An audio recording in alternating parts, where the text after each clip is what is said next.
A quiet evening in the heart of the city turned into the beginning of a story no one would ever forget.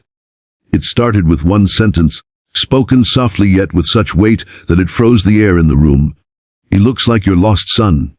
The words came from the lips of Eleanor, the elegant fiancée of a millionaire named Charles Whitmore, a man known for his power, fortune, and stoic heart. Charles had long lived with a wound buried deep beneath his wealth. Years ago, his young son disappeared under tragic circumstances.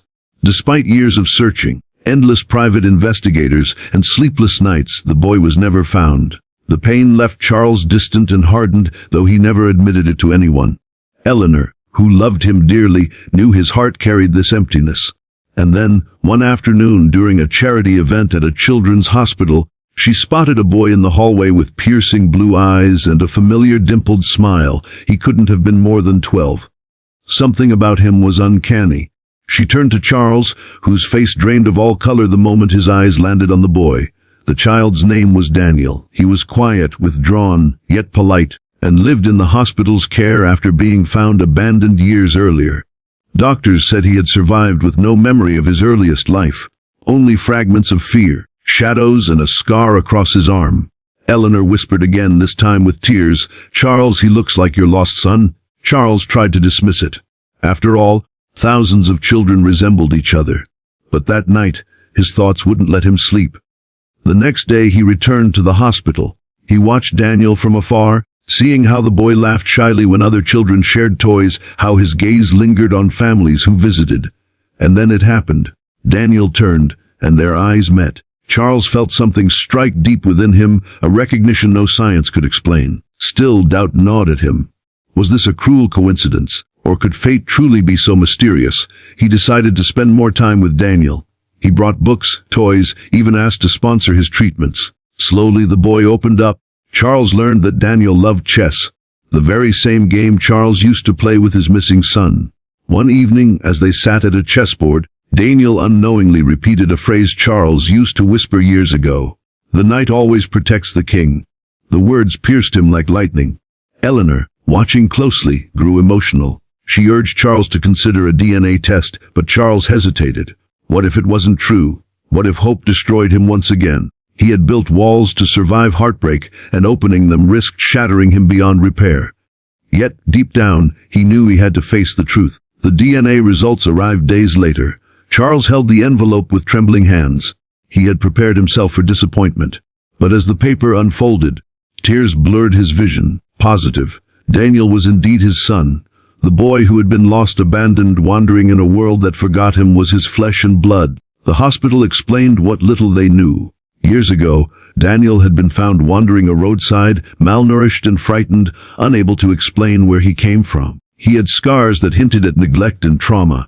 How he survived was a miracle in itself. For Charles, the revelation was both joy and agony. Joy that his son was alive, agony over the years stolen from them. Their reunion wasn't simple. Daniel, though kind, struggled with trust. He had lived too long without parents, too long with the ache of abandonment. Charles, desperate to win him back, had to learn patience. He couldn't just shower him with wealth. Daniel didn't want expensive gifts. He wanted love, consistency, safety. Slowly, Charles proved himself. He attended every doctor's appointment, sat through sleepless nights when nightmares woke the boy, and listened, truly listened, to his stories and fears. Eleanor became a steady presence too, showing Daniel warmth and motherly care. For the first time in years, Charles saw his fiancée not just as his partner, but as the glue that held this fragile bond together. And Daniel, once hesitant, began to smile again, real unguarded smiles that lit up their world. But society wasn't kind. Whispers rose quickly. Isn't it convenient that the millionaire suddenly found his missing son right before the wedding? Skeptics accused them of fabricating the story for attention, and some even suggested Daniel was a fraud. The media hounded them, flashing cameras in the boy's frightened face. Charles, once obsessed with reputation, shocked everyone when he declared publicly, "Believe what you want. This is my son. Nothing will take him from me again." The words silenced the critics.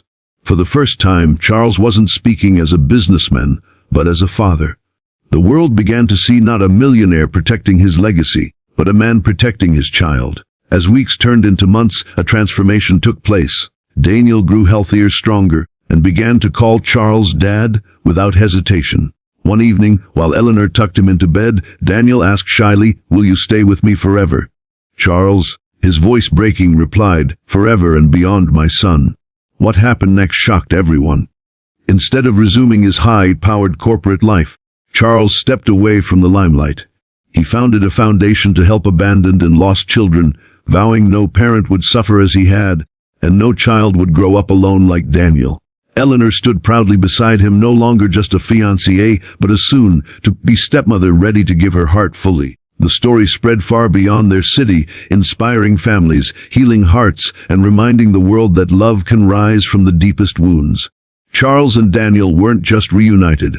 They became a symbol of hope, resilience, and the miracles waiting when one refuses to give up. And to you watching right now, this is why we share stories like these.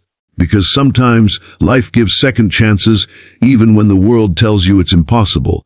If this story touched your heart, if it reminded you of the power of love, hit that like button and subscribe to our channel. Because every story we tell is another reminder that kindness, hope, and faith can change lives.